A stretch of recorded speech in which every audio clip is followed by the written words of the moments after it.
Well, good morning from Northwest Tennessee. It's a little cool this morning, but nothing new. We're getting into springtime. I'm Dave. This is Down the Road We Go.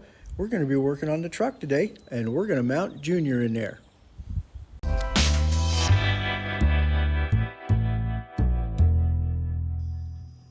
So here's the setup that we're going to put back in that hole over there underneath the camper. And it's all ready to go. All we got to do is hook up a couple wires to it once we sit it in there. And it's already got quick disconnects for the regular air line, so we can blow up tires or if we need some external air for whatever reason. And then we got a quick disconnect for the air horns, which are underneath Shirley's seat pointing towards the side of the road there. So we just have to move it up in there, get it hooked up. Let's get at it. Okay, we have it set in place now. All we have to do is hook up the connections, and then we're going to give it a try, make sure it works, because once we get that camper down in here, there's no messing with this, that's for sure.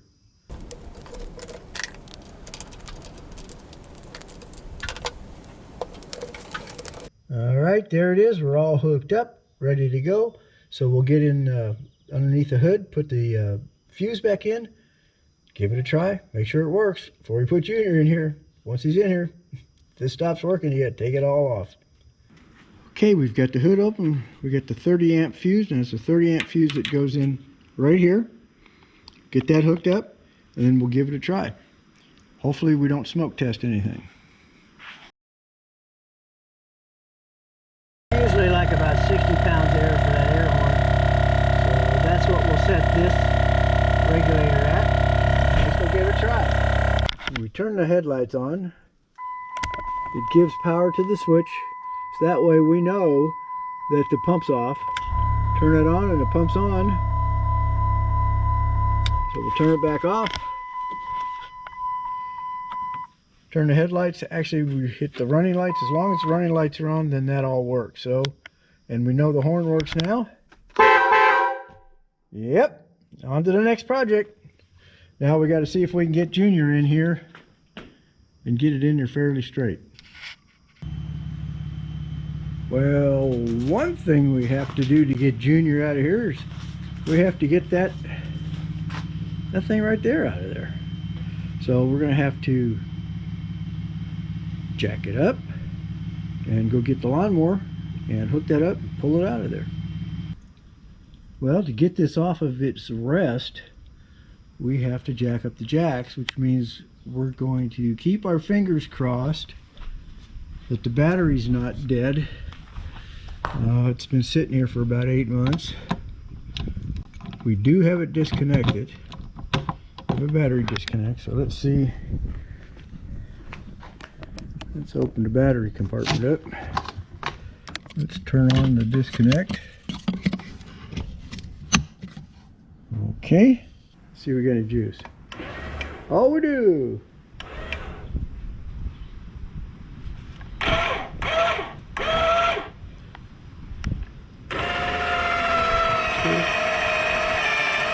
Let's lift it up a little bit.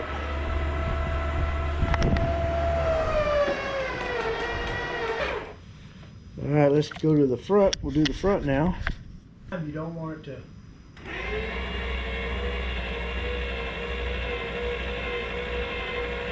It's off its stand, so now what we got to do is go get the lawnmower, get up in here and see if we can pull the stand out. Easier said than done sometimes.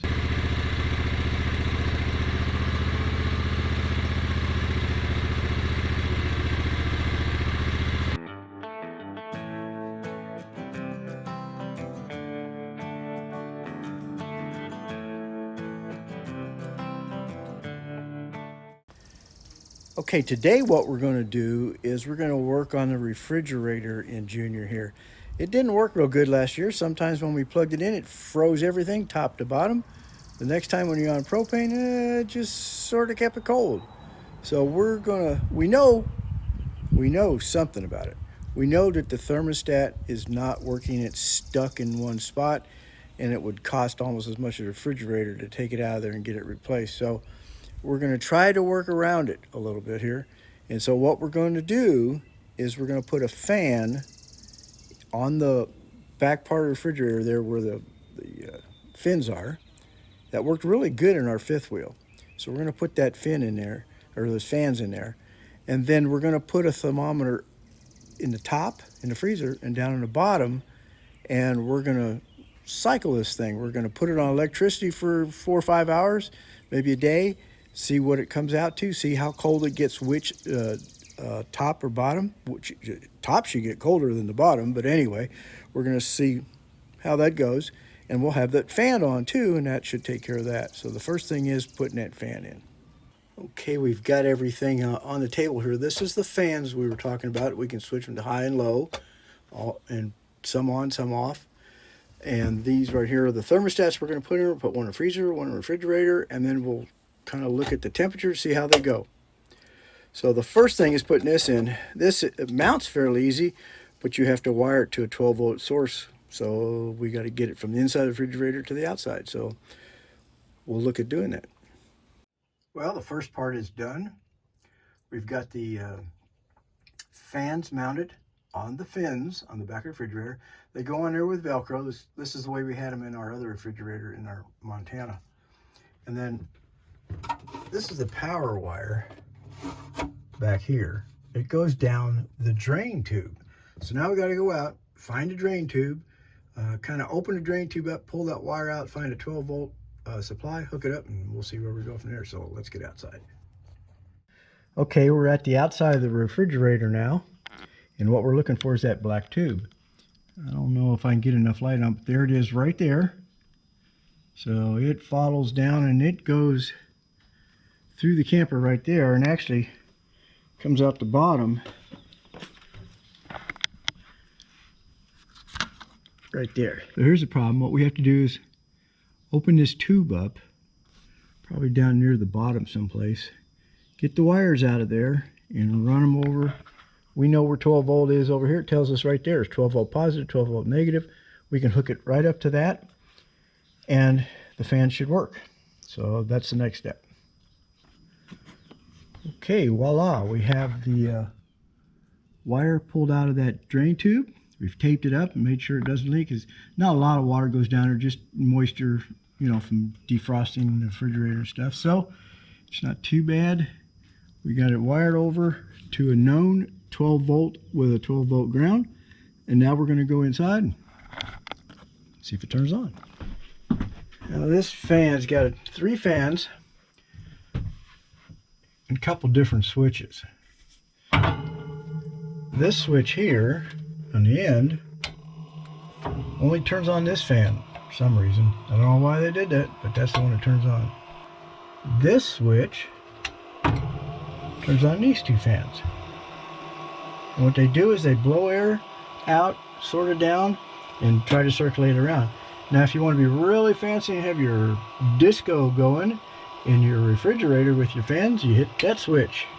And now we got blue lights. I don't know what that does, but it's blue. So let's go ahead and shut those off.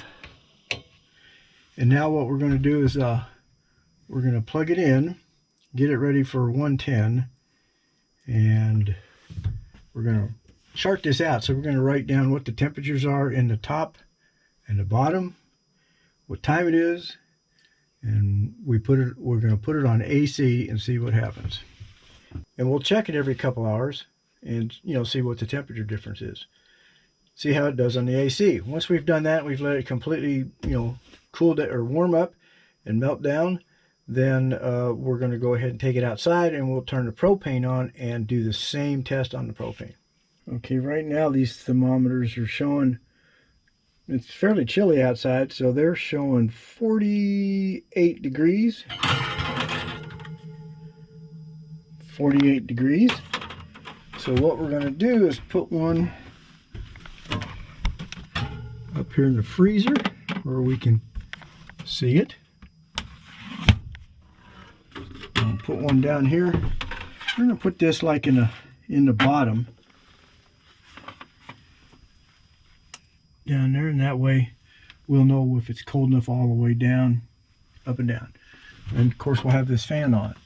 Now we're going to go ahead and set this thermostat. It says to set it to 4, but I'm going to set it to 2 and see what we get. And we'll go ahead and push it all the way over to AC. So now it's on AC. We'll write down the temperatures and the time that we started and keep an eye on it. Okay, it's about 1:30 in the afternoon now. The last time we checked was like 10:50 and it's 1:30. So let's see what we have here. Refrigerator says 30. Ooh. Actually, it says like just barely above 32. Good. Freezer says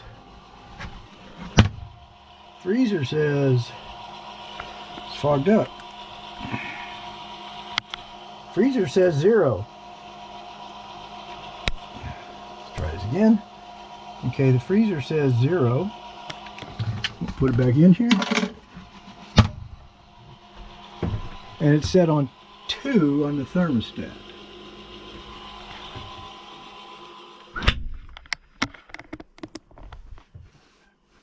Strange. We're going to let it run all day though and see if it really gets really cold, because I've turned the thermostat down to 2 and the outside flue temperature is not any more than it was this morning, which was about 86. So we'll keep an eye on it if we don't want a thermal runaway, but I think it just works. You just have to have it turned down more than they say. They tell you to turn it on to number 4, and when we did, it froze everything like a rock on electricity on 110, so which is what we're testing now. So we turned the thermostat down to 2 and it's been running. We first turned it on at 7:46 this morning and it's 1:30 now, and it's already down to 0 and look like just a little bit above 32. Well, we'll just keep an eye on it. It's 4 o'clock now, which means this thing has been running about 8 hours. So let's see what the temperature is here. That's the stack right there is 90 or 91. This is the probe that goes in there that's probably hotter inside, but it says 122, 123. We got the heat up there, 85, so the heat's going up. So the heat's going up like it should be.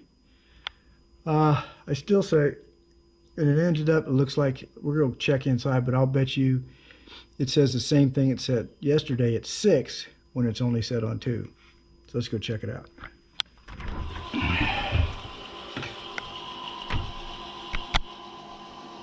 Okay, the refrigerator says it's 32 degrees. And we even got frost up here in the freezer.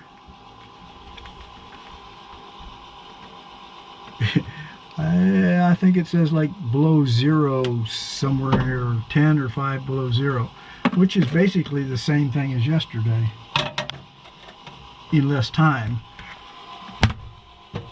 So I think, let me turn these fans off, and I'm going to turn this off. It's set on, thermostat set on 2. Yesterday the thermostat was set on 6, and we ended up with the same temperature. Apparently that means to me that the thermostat doesn't really do much. It's probably got the most it's going to put out. But what we're going to do is we're going to let everything get cold or get warm overnight, and then we're going to take it outside and we'll light it off with propane and see what it does from there. So we'll get back to you guys when we get that done.